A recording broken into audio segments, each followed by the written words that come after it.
श्री शिवाय नमस्तुभ्यम। नमस्कार दोस्तों, स्वागत है आपका अपने यूट्यूब चैनल पूजा और उपाय में। दोस्तों, सावन का महीना चल रहा है अभी और आ गया है सोमवार का दिन। इस वीडियो में आपको सोमवार के दिन किए जाने वाले आसान से 3 उपाय बताने वाले हैं। सबसे महत्वपूर्ण है शिव शक्ति दीपक का उपाय, जो कि आपको शाम को करना है। इस वीडियो में का सबसे महत्वपूर्ण उपाय वही है और ये आप सोमवार के दिन कर सकते हैं। सबसे पहला जो उपाय है वो है शिव पार्वती का दीपक जलाने वाला उपाय है, दोनों के नाम से। लेकिन 2 दीपक जलेंगे, दोनों के नाम से ही आपको 2 जगह दीपक जलाने हैं। तो और ये दीपक वाला जो उपाय है ये सारी मनोकामनाओं को पूर्ण करता है। आपके जीवन में जो परेशानी है, कष्ट है, दुख है, आपके घर के किसी भी व्यक्ति बहुत परेशान है तो फिर इस उपाय को ज़रूर करिएगा। सबसे पहले तो एक दीपक की बात करते हैं, वो कैसे करना है। आपको एक दीपक लेना है गोल बाती का, साथ ही साथ आपको लेना होगा काला तिल। तो ज़्यादा नहीं, थोड़ा सा एक चुटकी काले तिल ले लेना, बस ये 2 चीज़। और ये उपाय आपको शाम के समय करना है, प्रदोष काल या फिर उसके बाद में, मतलब शाम को करीब 5:30 साढ़े 6 बजे के बाद ही ये उपाय करना है। थोड़ा सा काला तिल ले लिया और गोल बाती का दीपक बनाइएगा और घी डालना है उसमें। चले जाना है महादेव के मंदिर के पास। जब आप वहाँ पहुँच जाइएगा तो आपको क्या करना है, दीपक जो आपने लिया हुआ है, अगर आप जल लेकर के गए हैं तो जल वगैरह चढ़ा दीजिए सबसे पहले श्री शिवाय नमस्तुभ्यम कहते हुए। फिर आपने जो दीपक लिया हुआ है सबसे नीचे जो है चावल, जो आप काले तिल लेकर के गए हैं, तिल का आसन देना है आपको। भोलेनाथ की आरती करनी है, दिया उनको दिखाना है, उसके बाद तिल का आसन देना है, थोड़ा सा तिल बचा लेना है और दीपक प्रज्वलित कर देना है। उसके बाद भोले बाबा से अपनी जो कष्ट परेशानी है वो कहना है और उसमें काले तिल बचे हुए डाल देने हैं थोड़े से दीपक के अंदर में भी, ठीक है। थोड़ा सा तो आपने दीपक को आसन दिया, उसके ऊपर दीपक रखा और बाकी बचा हुआ थोड़ा सा काले तिल दीपक में डाल देना है। एक दीपक आपने जला दिया महादेव के मंदिर में। अब दूसरा दीपक आपको क्या करना है, ये भी आपको घी का ही जलाना है, लेकिन इसमें बाती रखेंगे आप लंबी बाती का, ठीक है। शिव पार्वती को वहाँ पर भी आपने स्मरण किया था, अब यहाँ पर भी ये दीपक ले लिया। साथ ही साथ आपको चाहिए होगा थोड़ा सा एक चुटकी भर चावल ले लेना है और दोनों चीज़ लेकर के आपके आसपास जहाँ कहीं भी बेल पेड़ का हो, बेल का पेड़ है या फिर गमले में लगाया हुआ है तो वहाँ पर भी आप इस दीपक को जला सकते हैं। दूसरा दीपक शाम को ही लेकर के आप बेल पेड़ के नीचे चले जाइए, वहाँ पर दीपक प्रज्वलित करना है आपको। और नीचे बेल की जो मिट्टी होती है, नीचे जड़ के पास से थोड़ी सी मिट्टी आपको लेनी है और उसी मिट्टी का आपको आसन देना है, यानी मिट्टी रखेंगे, उसके ऊपर लंबी बाती का दीपक आपको जलाना है और जो थोड़ा सा चावल लेकर के गए हैं, एक चुटकी भर, वो चावल आपको उसी दीपक में डाल देना है। भगवान भोलेनाथ, माता पार्वती को स्मरण करना है। उसके बाद जो भी व्यक्ति के लिए दुख है, परेशानी है, उसका नाम बोलना, गोत्र बोलना और प्रार्थना करना उस व्यक्ति की दुख परेशानी दूर हो जाए। जो ये 2 दीपक शिव पार्वती के नाम से जला देता है, उसके सभी कष्ट, दुख, परेशानियां भोले बाबा दूर कर देते हैं। करके ज़रूर देखिएगा एक बार ये उपाय। अब आ जाते हैं अपने दूसरे उपाय पर। दूसरा जो उपाय करेंगे वो आपको करना है, अगर धन संपदा की कष्ट है, कोई परेशानी है, धन संबंधी समस्याएं हैं, कर्ज लेना पड़ता है, लक्ष्मी नहीं टिकती है, कोई भी मतलब धन की समस्या है, तो फिर आप इसको ये उपाय करना है। या फिर परेशानी है, कष्ट है, पितृ परेशान कर रहे हैं, ऐसा कुछ है तो भी आप इस उपाय को कर सकते हैं।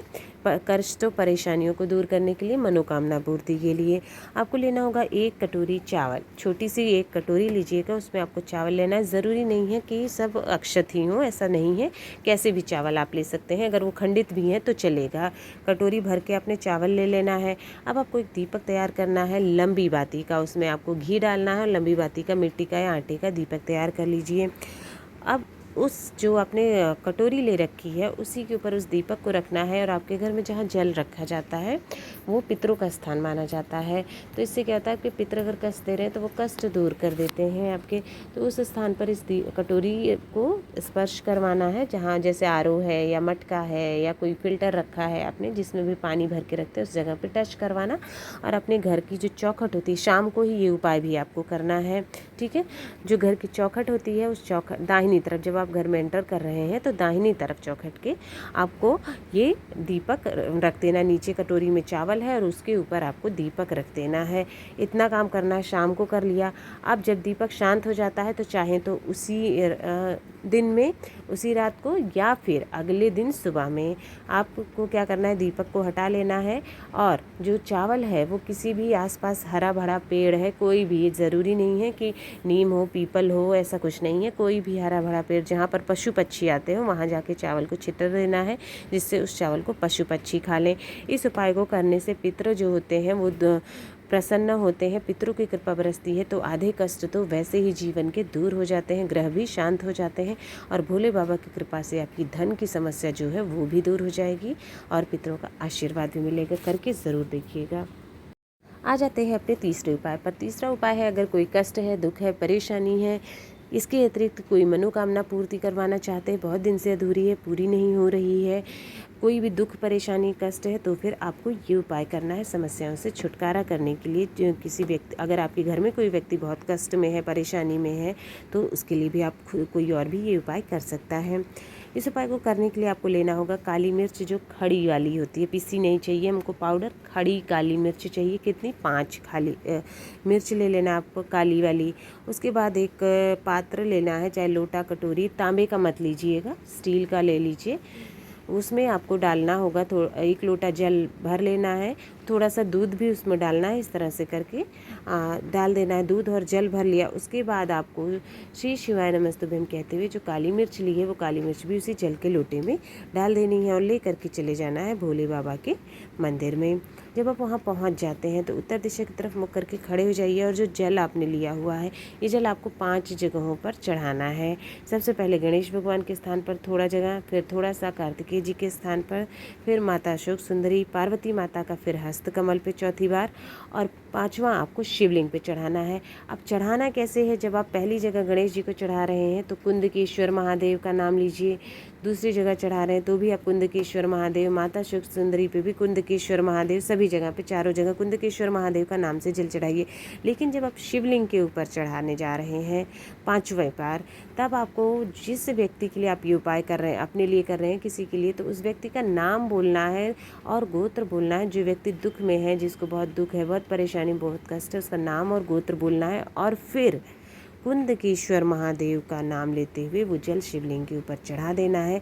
अंत में उस व्यक्ति के लिए प्रार्थना करनी है। अगर बीमारी है तो भी आप इस उपाय को कर सकते हैं। बीमार व्यक्ति के नाम गोत्र बोल करके उसकी बीमारी के लिए प्रार्थना करिएगा और अपने घर आ जाइएगा। धीरे धीरे भोलेनाथ उस व्यक्ति की परेशानी, दुख या कोई बीमारी है तो बीमारी को भी दूर कर देते हैं।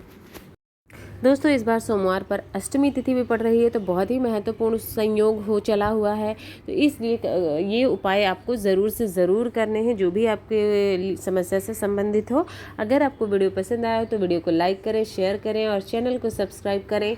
कमेंट बॉक्स में हर हर महादेव ज़रूर लिखें। आप सभी को सावन सोमवार की बहुत बहुत शुभकामनाएँ।